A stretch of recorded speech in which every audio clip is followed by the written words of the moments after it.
اس لیے غصہ آتا ہے. ٹیسٹسٹیرون ہوتا ہے نا آدمی میں, اس لیے اس کی داڑھی بھی آتی ہے, تو غصہ آتا ہے, اسی لیے غصہ بھی آتا ہے. تو اس میں مطلب پرابلم کیا ہے, میں یہ نہیں سمجھا کہ غصہ نہ آئے. نہیں, لڑائی جھگڑے بہت ہوتے ہیں. میں گھر اپنے آ کے 2-3 دفعہ بیٹھ گئی, ابھی بھی میں اپنے گھر میں. تو آپ الگ رہتی ہیں, آپ الگ رہتی ہیں یا ان لاس کے ساتھ رہتی ہیں؟ نہیں, ان لاس کے ساتھ ہی. تو آپ الگ ہونا چاہتی ہیں؟ نہیں, میں الگ نہیں ہونا چاہتی. آپ کیا چاہتی ہیں؟ آپ کیا چاہتی ہیں خدیجہ؟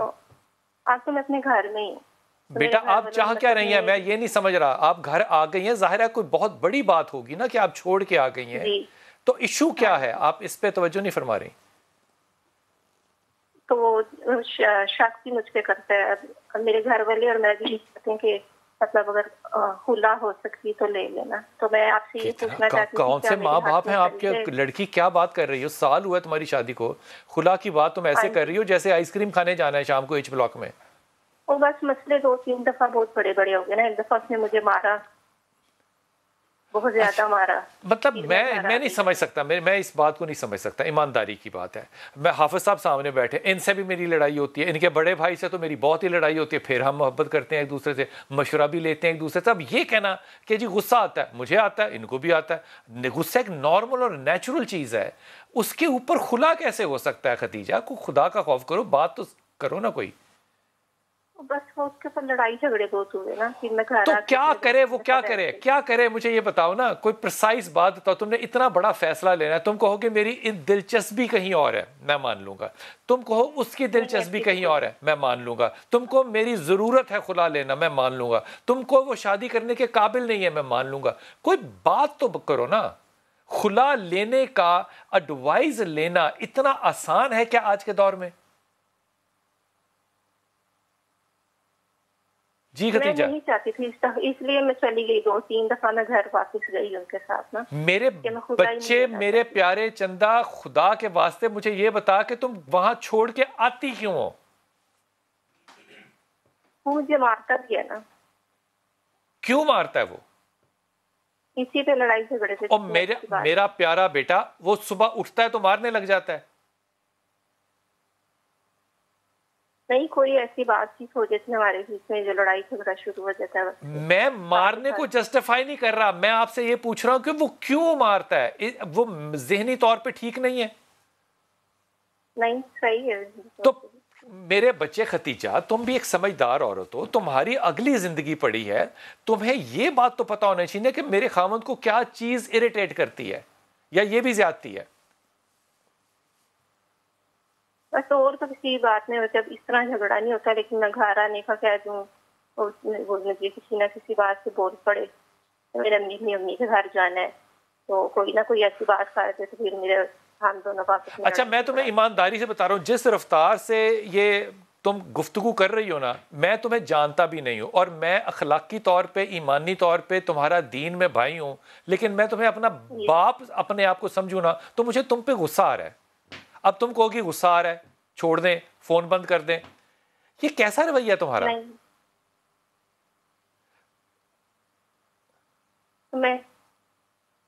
تمہارے پاس خلا کی کوئی تو وجہ ہوگی نا, یا صرف یہ ہے کہ غصہ ہے؟ میں نے کہا گھر آؤ, وہ غصہ کرتا ہے. بھائی گھر آؤ, ایک انسان جاب پر ہے, اسے کو گھر آؤ. یا تم کو وہ آوارہ گردی کرتا ہے, وہ رات کو باہر رہتا ہے, وجہ کوئی تو ہوگی نا. بغیر وجہ کے خلا کے اوپر مشورہ کیسے ہو سکتا ہے؟ آپ کے ماں باپ آپ کو کیوں نہیں سمجھا رہے؟ میں آپ سے یہ نہیں کہہ رہی کہ میرے گھر, میں نے اپنے گھر آنا نا, امی وغیرہ کے گھر, تو اس سے کوئی نہ کوئی کسی بات سے. تو اگر فرض کرو, مثال دے رہا ہوں تمہیں خدیجہ, اگر تم نہیں آؤ گی تو لڑائی نہیں ہوگی نا.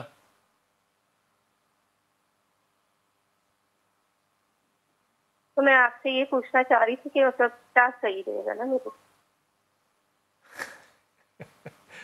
خدیجہ بیٹا, پہلی بات تو میں یہ میں آپ سے بات نہیں پوچھوں گا. پہلی بات تو سب بیٹیوں کے لیے, اگر تو بیٹیاں 1 سال کے بعد اس بات پہ کہ میں نے کہا گھر آ جاؤ, مجھے خلا دے دو, تم نہیں آئے, میں نے کہا میں نے جانا ہے امی کے گھر, مجھے خلا دے دو کیونکہ تمہیں برا لگا, یہ ان باتوں پہ اگر خلا ہیں تو میرے خیال میں اس معاشرے کو نا پوز کا بٹن دبا دینا چاہیے, سب کو رک جانا چاہیے اور سوچنا چاہیے کہ ہم اپنے بچے کہاں پال رہے ہیں, کیا پال رہے ہیں اور سمجھانے والا گھر میں کوئی بڑا ہے یا نہیں ہے. چھوٹا بھی سمجھا سکتا ہے، پہلی بات تو یہ. لیکن ان چیزوں کو اتنا آسان کر لینا کہ خلا لینا ہے سال کی شادی کے بعد اینڈ وداؤٹ اے کاز. فرض کرو کہ وہ بچی ہمیں ختیجہ یہ کہتی کہ جی وہ نہیں، اس بات پہ غصے ہوتا ہے، وہ جو نہیں بتا رہی، تو وہ کاز ختم ہو سکتی ہے نا. مثال کے طور پہ اگر مجھے برا لگ رہا ہے کہ میرے گھر میں یہ ہو تو میری بیوی وہ نہ کرے.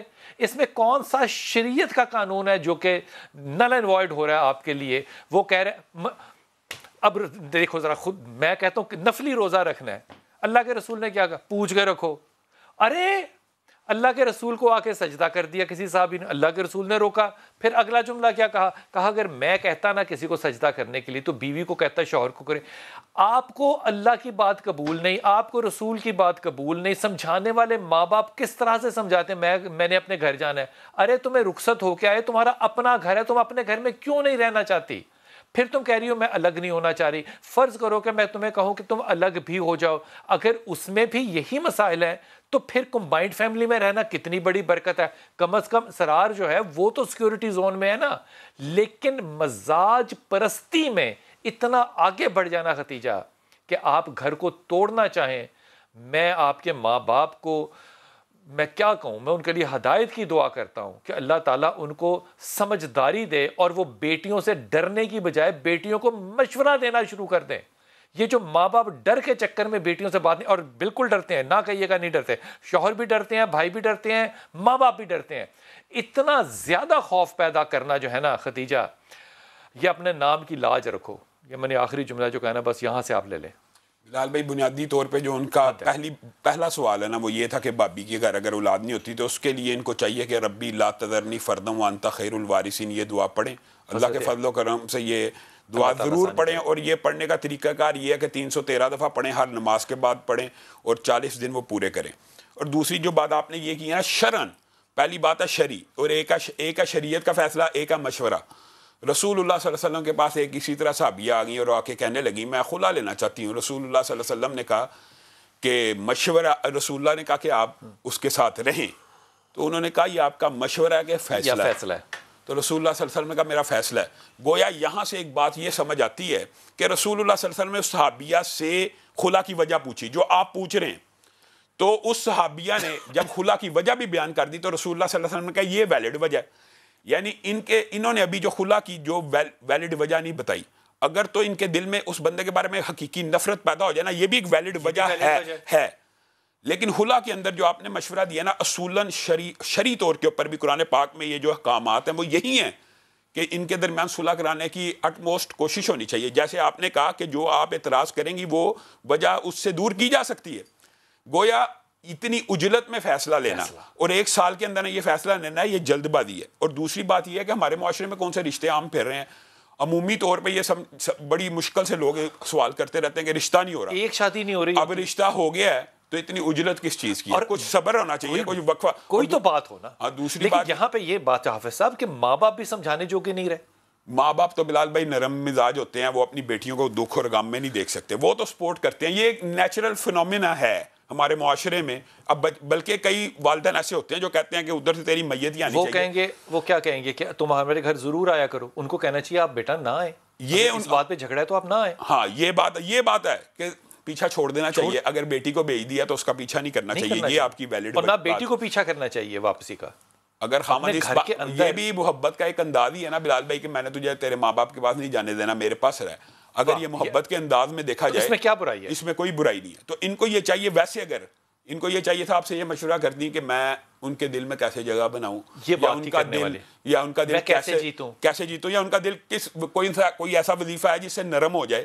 تو یہ تو سورت وضحیٰ جو ہے یہ کثرت سے اگر خامد کے لیے پڑھی جائے یا خامد بیوی کے لیے پڑھے تو دل موم ہوتا ہے. اور دوسری جو آیت ہے مشہور والقیت علیک محبۃ منی، یہ حضرت موسیٰ کے بارے میں اللہ تعالیٰ نے کہا تھا کہ میں نے تیرے اوپر اپنی محبتوں کو انڈیل دیا. تو اس آیت کے ساتھ بھی میاں بیوی میں شاہ جی اس بات کے اوپر نا بچوں کو تربیت دینی چاہیے، بچوں کو بتانا چاہیے کہ یہ جو معاملہ ہے نا گھر چھوڑ دینا یہ کوئی چھوٹا معاملہ نہیں ہے، چھوٹا معاملہ نہیں ہے. بالکل یہاں یہ بھی فیصلہ کرنا پڑے گا بحیثیت ایک آؤٹ سائڈر کہ آپ گھر سمجھتی کس کو ہیں، اپنے شوہر کے گھر کو یا اپنے باپ کے گھر کو.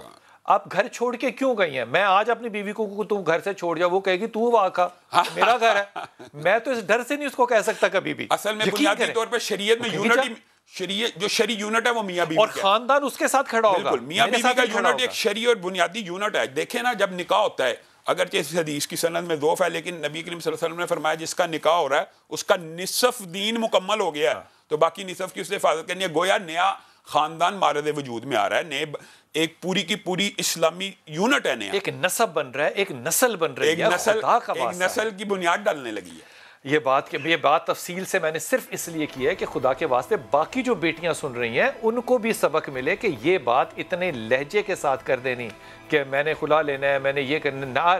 بھابیوں کی فکر ہے آپ کو، اپنی فکر نہیں ہے آپ کو. میں آپ کے لیے دعا اور آپ کے والدین کے اور آپ کے لیے ہدایت کی دعا مانگتا ہوں اپنے سمیت. وقفہ لیجیے، واپس آ جائیں.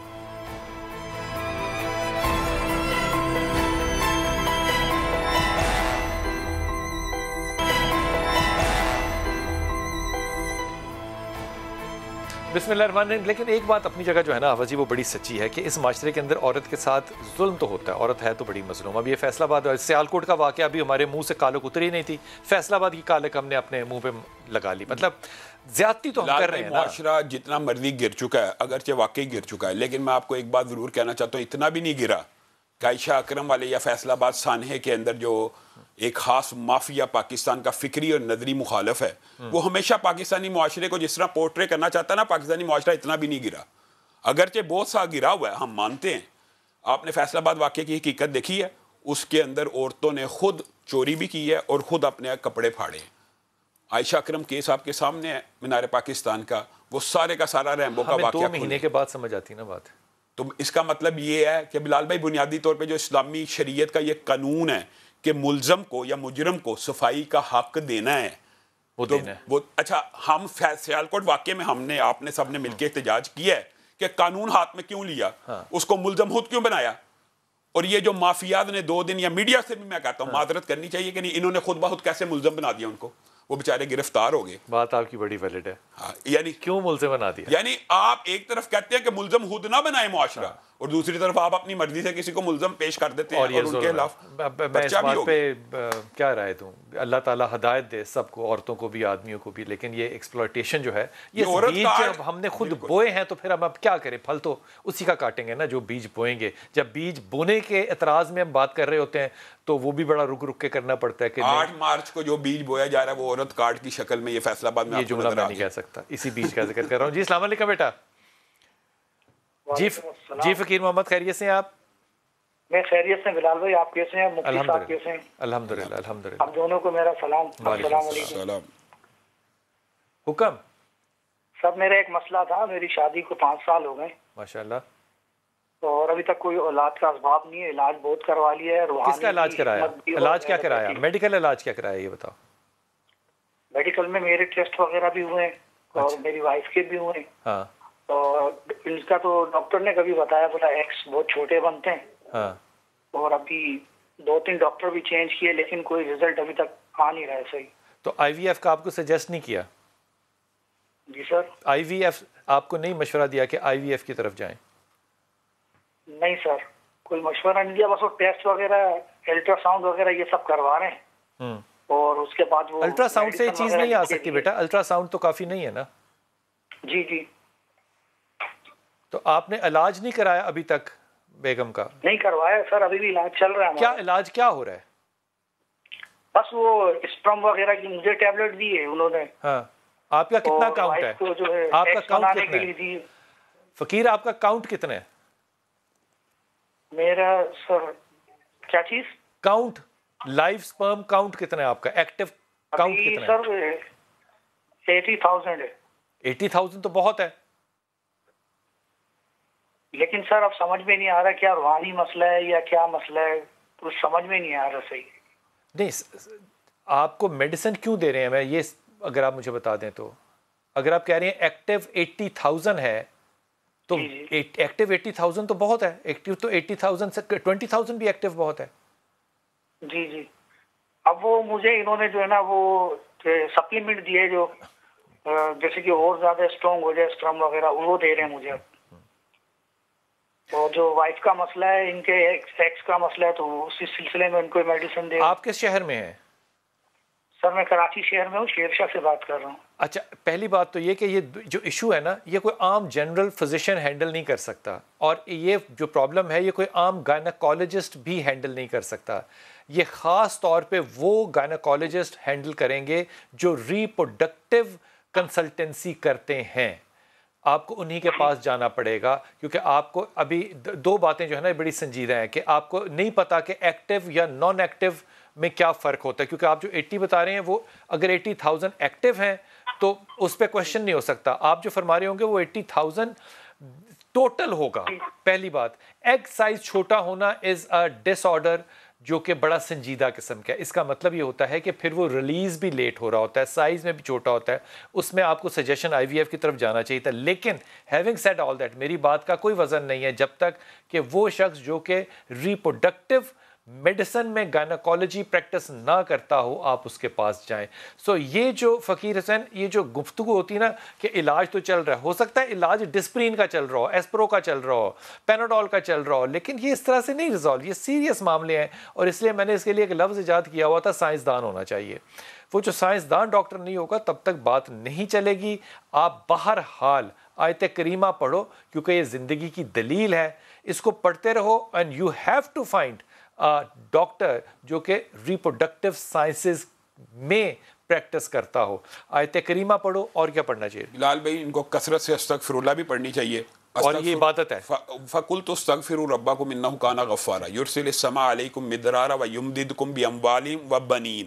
اللہ تعالیٰ کہہ رہا ہے کثرت سے استغفار کرنے والوں کو اللہ تعالیٰ اولاد دیتا ہے. اور دوسری جو اولاد کی دعا ہے وہ ربی لا تذرنی فردا وانت خیر الوارثین. اور جو آئی وی ایف کی بات ہے بلال بھائی، یہ بھی اکثر لوگ سوال کرتے ہیں کہ شرعی طور پہ یہ حلال ہے یا حرام ہے. یاد رکھیں کہ اگر میاں بیوی کا آپس میں ٹیسٹ ٹیوب بیبی ہو رہا ہے تو اس میں شرعی کوئی قباحت نہیں ہے. قباحت شریعت کے اندر وہاں پہ شروع ہوتی ہے کہ جب عورت کسی غیر مرد کا سپرم لے.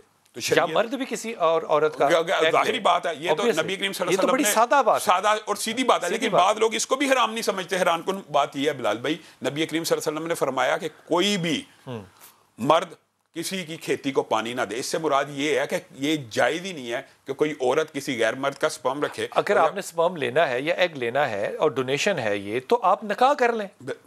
یہ کتنی آپ نے ویلڈ بات کی ہے. اگر آپ نے یہی کام کرنا تو آپ نکاح کے ذریعے کر لیں. کیا مسئلہ کیا ہے؟ کوئی پرابلم مجھے نہیں لگتا کہ یہ تو آپ نے ایک میں کہتا ہوں شریعت کا بنیادی کلیہ بتا دیا کہ کسی کو اولاد کی بھی خواہش ہے تو اس کا ذریعہ نکاح ہے. نکاح کر لیں.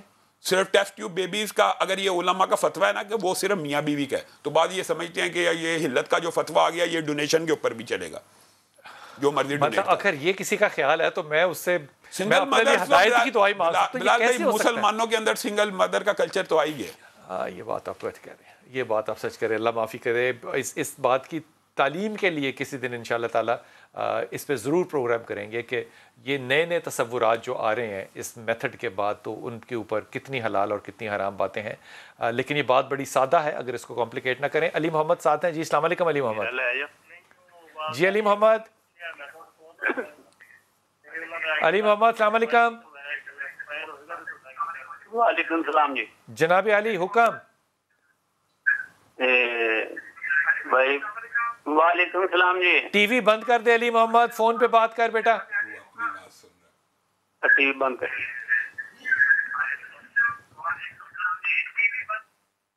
اب بات کر. آواز کٹ کر دے. ہاں جی ہاں جی ہاں جی اب بتائیں. جی بتائیں. جی بھائی جان. ہاں کیا حال ہے جی؟ اللہ کا شکر.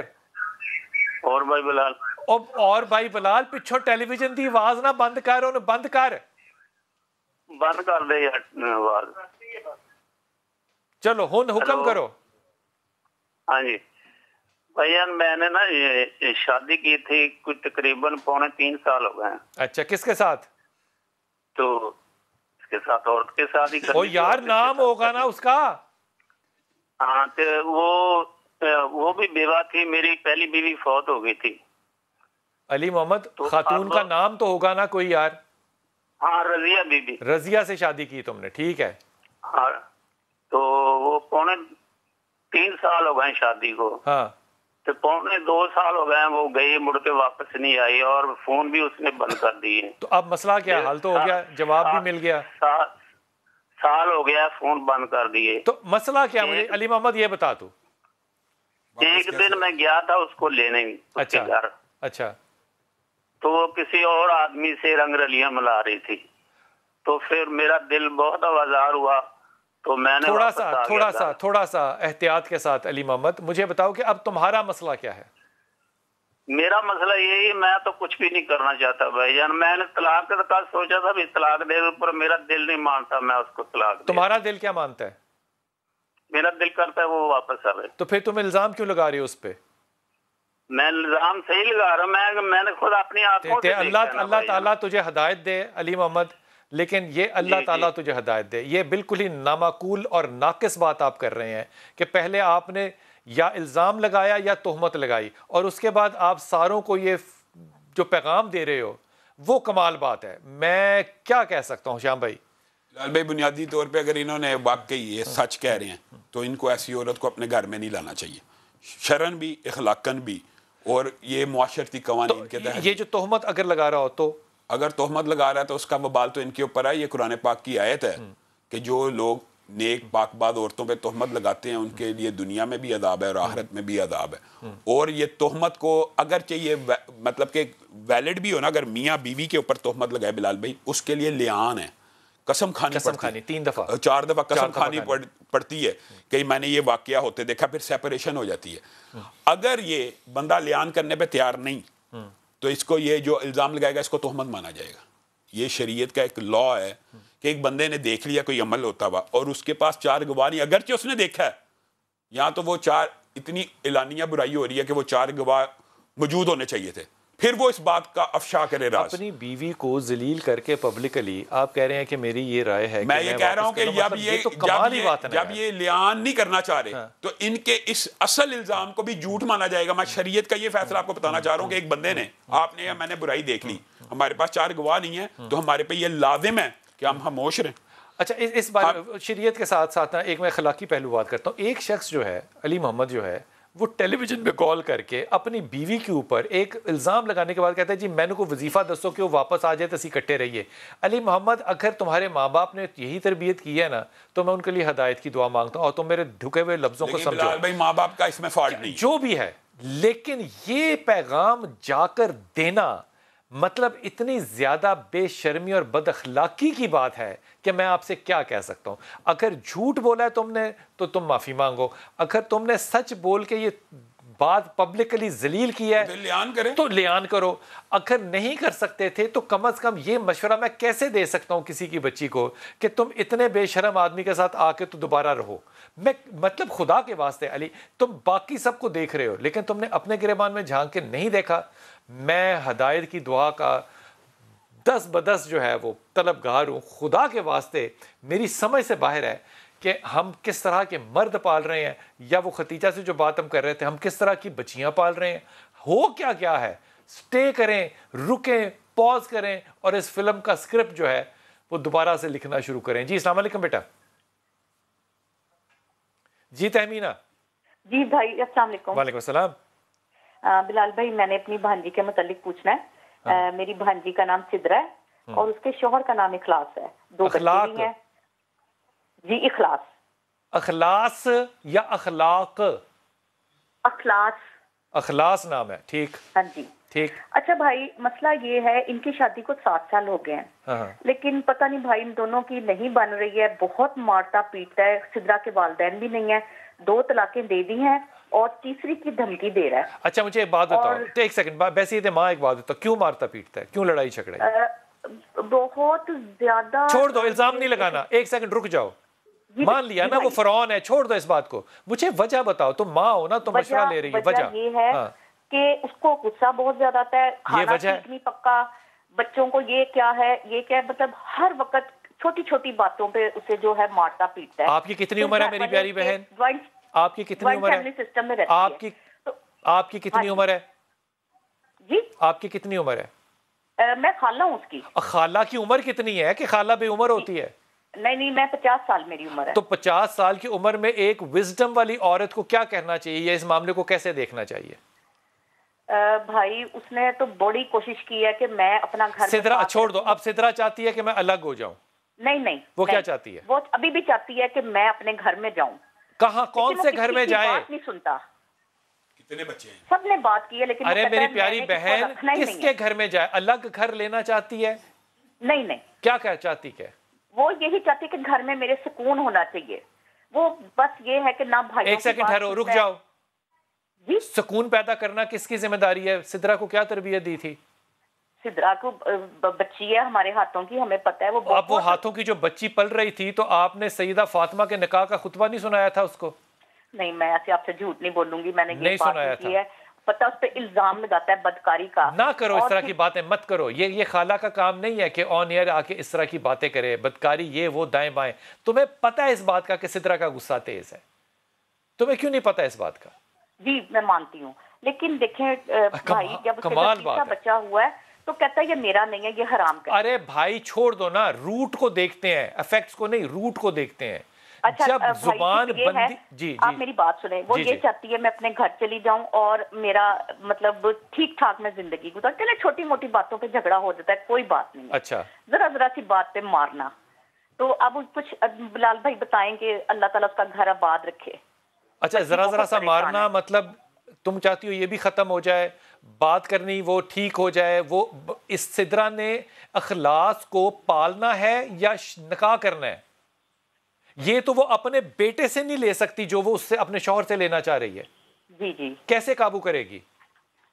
قابو تو وہ بڑے پیار سے بھی اس نے بہت سمجھایا. اسے کہنا کہ یہ سارے قوانین جو ہے نا وہ اپنی بہو کے لیے رکھے، اپنے بیٹے کو کہے گی تو میں پھر مانوں گا کہ وہ اس طرح قابو کر سکتی ہے. گھوڑے کی طرح وانگے ڈال کے شادیاں چل سکتی ہیں. اپنی زبان برداشت کرے، اپنے غصے کو ٹھیک کرے. بلال بھائی کمرے سے باہر نکال دیتا ہے، نکلو وہ پھر جا کے نیچے کسی پورشن میں. دیکھو یہ دیکھو میری بچے، میں اس بات پہ نا بڑے سختی کے ساتھ اس لیے گفتگو کر رہا ہوں کہ آپ آدھا سچ بول رہی ہیں. وہ جو نکالنے سے پہلے کا واقعہ ہے وہ کس نے بتانا ہے؟ جی وہ کسی نے بتانا ہے کہ نہیں؟ نہیں ٹھیک ہے، وہ بھی ہم اسے کرتے ہیں. تو یہ نہیں، وہ بھی نہیں، بیٹی کو یہی بتایا کرتے ہیں کہ بیٹا وہ نوبت آنے کیوں دیتی ہو؟ اس نوبت سے پہلے وہاں سے واک آؤٹ کرتے ہیں ذہنی طور پہ، کمرے سے نہیں، ذہنی طور پہ واک آؤٹ کرتے ہیں.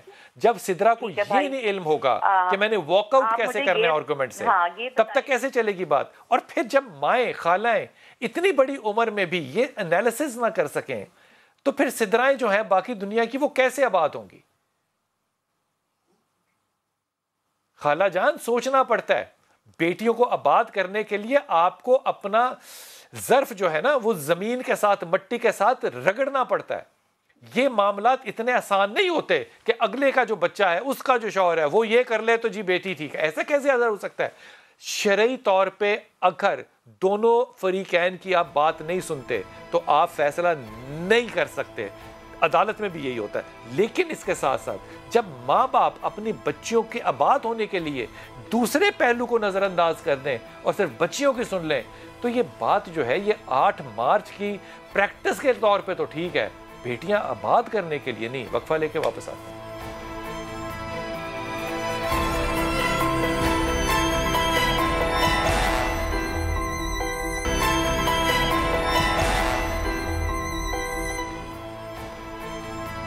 بسم اللہ الرحمن الرحیم. حافظ جی پہلے تو مجھے اس بات کا مشورہ دیں کہ آج کل کیا زمانے میں محلے دار، گھر والے یہ خاندانوں کو جوڑنے والے مشورے نہیں دے سکتے، سنبھال نہیں سکتے باتوں کو؟ بلال بھائی میں تو یہ سمجھتا ہوں کہ بنیادی طور پہ والدین کا یا خالاؤں کا یہ کردار ہونا چاہیے کہ یہ ہمیں تو ویسے لگ رہا ہے کہ 7 سال بہت زیادہ ہیں، تو 7 سال میں کوئی وقت نہیں ہے. اللہ کے فضل سے انہوں نے 3 بچے پیدا کیے ہیں، پھر بھی آپس میں لڑائی ہے.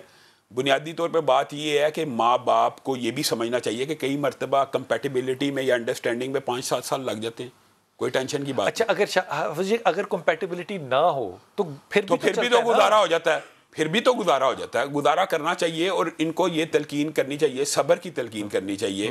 بچیوں کو بہرحال یہ ٹریننگ دینی چاہیے کہ آپ نے اپنا گھر خود ہی بنانا ہے. اور بلال بھائی سب سے اہم بات یہ ہے کہ جب بچے ہو جائیں نا تو پھر تو عورتوں کو کبھی یو ٹرن لینے کا فیصلہ بڑا سوچ سمجھ کے بزرگی آ جانی چاہیے. پھر تو طلاق کا یا خلا کا فیصلہ نہایت زیادہ سوچ سمجھ کے لینا چاہیے. بچوں کا کیا قصور ہے کہ بچے کو والد سے محروم کر دیا جائے؟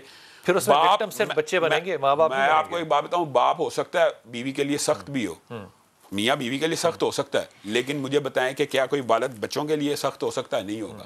اگر یہ بچے یہ جہاں پہ بھی عورت چلی جائے یا کسی اور سے شادی کر لے، وہ کبھی بھی ان بچوں کو باپ بن کے نہیں دکھا سکتا. کالر سے بات کرتا ہوں، بڑی اچھی بات کی آواز آپ کی بات کو نا بزرگوں کی بات کے ساتھ ایسوسیٹ کرتا ہوں، تو وہ جو ڈفرینس تھا جسے کہتے ہیں نا ذہنی ہم آہنگی نہیں ہو رہی اور انڈرسٹینڈنگ نہیں، سب فضول باتیں ہیں، کوئی انڈرسٹینڈنگ نہیں ہوتی. مرد اور عورت کی انڈرسٹینڈنگ ہارمونز کی وجہ سے ہو ہی نہیں سکتی. یہ ایکسیپٹنس کا معاملہ ہوتا ہے. ایک بڑی بزرگ عورت کا میں ایمانداری سے اللہ تعالیٰ اسے کروٹ جنت نصیب کرے، اسے کہا کہ کیوں یہ معاملات اتنے مشکل ہیں؟ تو اس نے کہا کوئی مشکل نہیں ہے، بس میری کمیٹی نکلنے والی ہے. ہم نے کہا اماں کون سی کمیٹی نکلنی ہے؟ اس نے کہا یہ میرے بچے جب جوان ہو جائیں گے نا، میرے کندھوں تک آ جائیں گے، تو تب میری بات میں وزن آ جائے گا، ابھی میری بات میں وزن نہیں ہے. اور یہ بڑی عمر کے لوگ یہ کہتے ہیں بات کی ہے، بالکل درست بات کی. بچے ایک بانڈنگ ہوتی ہے بلال بھائی، بہت بڑی بانڈنگ ہے. آپ ان چیزوں کو اتنا ہلکا کیسے لے سکتے ہیں؟ جی السلام علیکم بیٹے. وعلیکم السلام بلال بھائی. جی شبانہ پتر. بلال بھائی آپ سے میں نے ایک ضروری بات کرنی تھی، آپ میرے لیے دعاؤں کے لیے بھی کیجیے گا. مجھے ایک بیٹے کی ضرورت ہے. آپ نے اللہ تعالیٰ نے آپ کو میرے لیے مسیحا بنا کے بھیجا. میں نے آپ کا وہ شو دیکھا تھا ڈاکٹر ساجدہ شاہ نواز والا. تو تم کیا چاہتی ہو؟ جینڈر سلیکشن کی طرف جانا چاہتی ہو؟ ہاں جی، میری ماشاءاللہ 3 بیٹیاں ہیں بلال بھائی. آپ کی کتنی عمر ہے بیٹا؟ میری 36 سال. تو آپ کو جینڈر سلیکشن کی طرف جانا چاہیے، اور اس میں ہم جو بھی مدد کر سکیں گے کریں گے. مجھے یہ بتائیے کہ جینڈر سلیکشن کرنا کوئی شرعی اس پہ بلال بھائی جینڈر سلیکشن کے اوپر تو آپ کو پتہ یہ علاج کی ایک قسم ہے، تو علاج کی جتنی بھی قسمیں ہیں وہ اسلام میں درست ہیں، جائز ہیں. اگر وائی کروموزوم کا مسئلہ تو وہ اگر کوئی انجیکٹ کر بھی دے مسئلہ نہیں ہے. لیکن میں یہ سمجھتا ہوں کہ ایک مرتبہ ان کو یہ ٹرائی کرنا چاہیے، اور یہ کہ استغفر اللہ کثرت سے آج سے پڑھنا شروع کریں. جب انسان کثرت سے بلال بھائی استغفر اللہ پڑھتا ہے تو اس کے بدلے میں اللہ تعالیٰ بیٹا دیتے. بیٹے کے حوالے سے خاص طور پہ یہ قرآن پاک کی پہلے بھی آیت پڑھی ہے، اس کے اندر بنین کا ذکر ہے. تو یہ استغفر اللہ کثرت سے پڑھنا شروع کریں، اللہ تعالیٰ انشاءاللہ بیٹا دے گا. اگر جینڈر سلیکشن کرانا چاہتی ہیں تو شرعی جائز. دونوں آپشنز آپ کے ساتھ ہیں. کمال بات ہے، کمال بات ہے. حافظ صاحب نے دونوں باتیں جو ہے نا وہ کس طرح سے، اس لیے میں کہتا ہوں کہ ہمارے علماء کا جو تعلیم یافتہ ہونا نا یہ بڑا ضروری ہے، عام آدمی سے بہت زیادہ ضروری ہے. جی ساحل السلام علیکم. السلام علیکم. جی میرا بیٹا کیا حال ہے بھائی؟ ٹھیک ہے اللہ کا شکر ہے بیٹے، حکم فرمائیے. اچھا بھائی صاحب میرے 2 سوال ہیں. جی جی. ایک تو یہ ہے کہ گھر میں نا پریشانی اس طرح کی ہے کہ رزق کی وجہ سے. میرے ہسبینڈ کا نام ہے محمد مقبول عالم. اچھا ٹھیک ہے. کیا کام کرتے ہیں مقبول؟ وہ پہلے تو اکیڈمک گھر میں ٹیوشن پڑھاتے تھے. اچھا. وہ کورونا کی وجہ سے کام ڈسٹرب ہو گیا، وہ ڈالی انہوں نے پرچون کی دکان. اچھا. لیکن وہ اس طرح کے گھر کا 3 ماہ 4 ہو گئے، نہ گھر کا رینٹ ہم دے سکتے ہیں نہ دکان کا نکلتا ہے، لوگوں سے پکڑ کے ہم کام کرتے ہیں. پورا پریشانی بہت ہے، سمجھ نہیں آتی ایسا کیا کام کرے. اللہ تعالیٰ برکت ڈال دی میں ہماری پریشانی کم ہو جائے. اچھی بات کی. مقبول اچھا آدمی ہے. ہاں جی. کام تو بہت دل لگا کے، اگر 24 گھنٹے بھی کہیں نا وہ 24 گھنٹے بھی کھڑے رہنے کو تیار ہوتے ہیں. تو تم اپنے آپ کو خوش نصیب سمجھتی ہو کہ تمہیں اللہ نے ایسا اچھا مرد دیا؟ ہاں جی اس حساب سے تو میں بہت ہوں. اس حساب سے کیا مطلب کون سا حساب ایسا ہے جو کہ نہیں ہے؟ بس تھوڑا سا یہ پریشانی ہو جاتی ہے اس کی وجہ سے نا، بس وہ پریشان ہوتے پھر میں بھی پریشان ہو جاتی. بچے کتنے ہیں؟ بس دعا کرنا چاہتی کہ آپ لوگ بچے کتنے ہیں بتا دیں کہ اللہ برکت ڈال دے ہماری رزق. آمین آمین. بچے کتنے ہیں آپ کے؟ بچے نہیں ہیں. اللہ تعالیٰ تمہارے لیے آسانیاں پیدا کرے. میں ہمیشہ ایمانداری سے میں تمہیں یہ بات بتا رہا ہوں، میں وظیفہ تو حافظ صاحب سے کہوں گا کہ سب سے زیادہ اگر کسی نے مشکل میں زندگی گزاری ہے نا، غربت کے اندر کا میں لفظ نہیں استعمال کرنا چاہتا کیونکہ یہ اختیاری تھیں. وہ سیدہ فاطمہ ہیں، اماں عائشہ ہیں، ام سلمہ ہیں، مطلب میں کس کا نام لوں، حضرت حفصہ ہے. یہ وہ عورتیں ہیں جن کے گھر میں اماں عائشہ کہتی ہیں کہ 3 دن مسلسل کبھی چولہا جلتے یا کھانا بنتے میں نے نہیں دیکھا. مطلب تم سوچ سکتی ہو. لیکن میں ایمانداری سے تم مجھے بتاؤ کہ ان سے ہم کیا سبق سیکھتے ہیں کہ کوئی جھگڑا اس بات پہ نہ، شکر گزاری، قیامت کی شکر گزاری، قیامت کی شکر گزاری. سیدہ فاطمہ جا کے جب کہتی ہے نا باپ سے کہ وہ جنگ کون سی جنگ تھی، نام ہی نکل گیا ذہن سے، جہاں پہ امام علی کرم اللہ نے دروازہ گرایا تھا، خیبر کی جو جنگ تھی، اس کے بعد مال سب کے پاس زیادہ تھا. تو آپ نے جا کے کہا کہ مجھے بھی کوئی خدمت گار دیں، تو آپ نے تسبیحاں دیں. اب بتاؤ جب ہماری روایتیں یہ ہو, ہمارا دین یہ ہو, ہمارا مذہب یہ ہو, قول رسول یہ ہو, تو مجھے برا لگتا ہے کہ جب عورت خاص طور پہ نا گھر کے اندر کہے کہ یہ نہیں ہے وہ نہیں ہے. اس کا جواب پتہ ہے کیا ہے؟ جس دن اس نے اپنے مزاج کو یو ٹرن دیا نا کہ اللہ کا بڑا شکر ہے, اللہ نے شکر کر دینا ہے, پڑھیں کیا.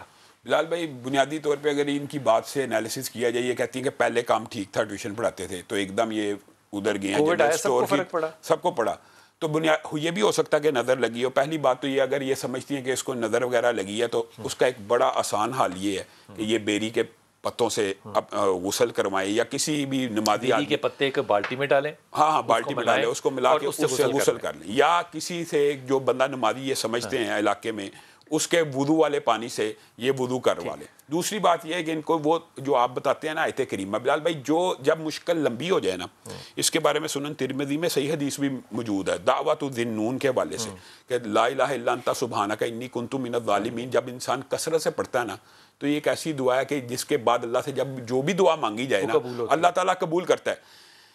جب مشکلات طویل ہو جائیں اور کوئی نکلنے کا راستہ سمجھ نہ آ رہا ہو, اس کے لیے یہ بڑا مجرب وظیفہ ہے ان کی. اگر یہ بندش یہ آپ آیت کریمہ اکثر جناب بختاور, السلام علیکم بیٹا. وعلیکم السلام سر, مجھے پوچھنا تھا کہ سر میری آئیز ہیں وہ یلو رہتی ہیں, ٹھیک ہے, تو سر میں نے ڈاکٹرز کو بھی دکھایا تھا, میں وہاں بھی مولوی کے پاس بھی گئی تھی, تو مولویز کہتے ہیں کہ اثرات ہے, لیکن ڈاکٹرز کہہ رہے ہیں کہ جو ہے نا وہ مطلب ڈاکٹرز کے پاس گئی تو انہوں نے بتایا کہ بلڈ ٹوٹ رہا ہے, ٹھیک ہے, کیا ہے بلڈ ٹوٹنا, بلڈ ٹوٹ رہا ہے, بلڈ سیلز ہیں وہ ٹوٹ رہے ہیں, لیکن وہ کہہ رہے ہیں کہ وہ جینیٹک ہوتا ہے. جینیٹک مینس کہ پیدا ہوتے ہی یعنی ہو جاتی ہے. آپ کے امی ابو کی شادی جو ہے وہ کزن میرج ہے؟ نہیں سر, کزن میرج نہیں, اور میں نے وہ بھی کروایا, ڈی این اے میوٹیشنل انالیسس ہوتی ہے نا بیٹا تھیلیسیمیا کی, سر وہ ٹیسٹ بھی کرایا, اس میں میری جو ہے وہ ڈی ٹریٹ شو ہوا ہے جس میں بلڈ نہیں ٹوٹتا. ڈاکٹرز کو دکھایا, ڈاکٹر طاہر شمسی ہیں, ان کو ابھی لاسٹ اپوائنٹمنٹ میرا انہیں کے ساتھ تھا, انہوں نے بھی یہ کہا کہ بیٹا ڈی ٹریٹ میں بلڈ نہیں ٹوٹتا, آپ کا ٹوٹ رہا ہے, اس کی وجہ سمجھ نہیں آ رہی ہے. تو اس لیے سر ہم لوگ نے مولوی کو بھی دکھایا تھا, انہوں نے بھی کہا کہ اسٹارٹ میں, انہوں نے پڑھائی وغیرہ بھی کروائی ہے. تو سر اچھا, ڈاکٹر شمسی نے آپ کو بتایا کہ سیل سائز جو ہے وہ بڑا ہے؟ نہیں سر ایسا کچھ نہیں بتایا سر. اوکے, آپ پہلے انہوں نے لگا کہ آئرن کی کمی کی وجہ سے میرے سیلز اصل میں چھوٹے تھے, انہیں لگا کہ آئرن عام طور پہ جو یلو آئے ہوتی ہے نا یہ بلی روبن کا زیادہ ہونا بھی ہو سکتا ہے. جی سر, وہ ٹیسٹ کرایا تھا لیکن وہ زیادہ, جی سر کروایا ہے لیفٹ میں, لیکن وہ لوگ کہہ رہے ہیں کہ یہ بلیو ریبن اسی لیے بڑھ رہا ہے کیونکہ آپ کی بلڈ سیلز ٹوٹ رہے ہیں. اب وہ ٹوٹ کیوں رہے اس وجہ کو ہم لوگ نہیں وہ کر پا رہے, سرچ نہیں کر پا رہے کہ ٹوٹ کیوں رہے کی, جبکہ میں نے وہ بھی کرایا تھا ایچ بی الیکٹروفورسس جو ٹیسٹ ہوتا ہے نا, اس میں بھی سر ڈی ٹریٹ آیا تھا, اور اس کو کنفرم کرنے کے لیے میں نے ڈی این اے میوٹیشنل بھی کرایا تھا, اس میں بھی سر ڈی ٹریٹ شو ہوا ہے. یہ خاندان میں کہیں اور کسی کے پاس نہیں ہے, کسی بہن بھائی کزن ادھر ادھر؟ نہیں سر, میرے ہم لوگ 4 بہن بھائی ہیں, تینوں کے ماشاءاللہ آئیز بھی صحیح ہیں اور بلڈ تک سر نارمل ہے. حافظ صاحب سے تم نے وظیفہ لینا ہے, پھر میں تمہیں جاتے ہوئے رائے دوں گا. حافظ صاحب کیا کریں؟ بنیادی طور کے اوپر یہ جو انہوں نے بات کی ہے نا کہ پڑھائی کروائی, یہ پڑھائی کروانی والی بات نہیں ہوتی, یہ پڑھائی خود کرنی ہے. تو اس کے لیے مجرب وظیفہ اگر یہ واقعی سمجھتی ہیں کہ شیطانی اثرات ہے, یہ وظیفہ ہر بندے کے ذہن میں ہونا چاہیے. جب کوئی بندہ پھنس جائے, ایک تو ہے سورۃ بقرہ کی آخری 2 آیات پڑھنی ہے روزانہ, پھر سورہ کہف کی پہلی 10 آیات پڑھنی ہے, پھر آخری 4 کل جو ہیں وہ پڑھنے. یہ تو ہر مسلمان کو پتہ ہونا ہی چاہیے. اور اس کے ساتھ ایک وظیفہ یہ کرنا ہے, لا الہ الا اللہ وحدہ لا شریک لہ لہ الملک و لہ الحمد وہو علی کل شیء قدیر. صبح اور شام 10 مرتبہ پڑھیں, انشاءاللہ اگر اثرات ہیں دور ہو جائیں. اور دوسری بات تمہیں جو ہے, میں یہ بات جو ہے نا, یہ بختاور کو تم نے بڑی ہی زیادہ نا سائنٹیفکلی بڑی پریسائز بات کی ہے, and you are on the right track. یہ بڑی اچھی بات ہے کہ you are on the right track. اپنے جسم پہ ہاتھ رکھو, آیت کریمہ اور سورہ فاتحہ 21 دفعہ پڑھو, یہ انرجی بلڈ اپ ہوگی, اور آپ کا جو واٹر ہے بلڈ کے اندر جو کہ 70% پلس ہوتا ہے, یہ اپنے آپ کو ریسٹرکچر کرے گا انشاءاللہ. یہ میں بات تمہیں وظیفے کے طور پہ تو کہہ رہا ہوں, لیکن یہ سائنٹیفکلی ایز سچ اسی طرح پروون ہے. اپنی دعا میں یاد رکھیے گا. اللہ آپ کو بہت سلامتی دے, آپ کو آسانیاں اور آسانیاں بانٹنے کی توفیق عطا فرمائے. آمین ثم آمین.